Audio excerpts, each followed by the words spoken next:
Үткен атнада гына да иш янгын, кызганыч үлем очраклары да бар. С 12 декабря текущего года... Агымдагы елның 12 декабрендә районда иш янгын теркәлде. Икесе шәхси секторда, берсе сәүдә үзәгендә. Район һәм шәһәр буенча 65 янгын чыгу очрагы теркәлде. Шуның 63-е шәхси секторда. Бүгенге көндә янгында 4 кеше үлде. Соңгы фаҗига күптән түгел, 15 декабрьдә янгын вакытында булды. Уттан берни дә калмый, янгын сүндерү хезмәткәрләре кешеләрне уяу булырга чакыра. Халык арасында аңлату эшләре шул максаттан алып барыла.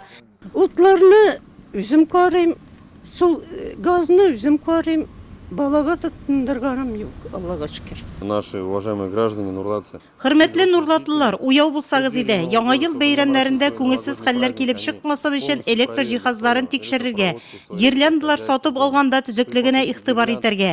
Өйдән чыгып киткәндә, хәтта 5-6 минутка чыкканда да барлык электр җиһазларын сүндерергә кирәк. Бу кагыйдәләрне балаларга да төшендерергә. Магазина 5-6 минут.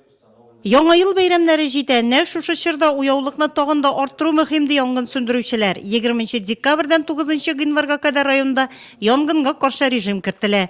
Биналарда чыршыны дөрес итеп урнаштыру таләпләре, кешеләрнең иминлеген тәэмин итү максатында янгынга каршы инструктажлар үткәрү, җаваплы затлар билгеләү, эвакуация планы белән таныштыру хакында киңәшмәдә дә җитди сүз барды.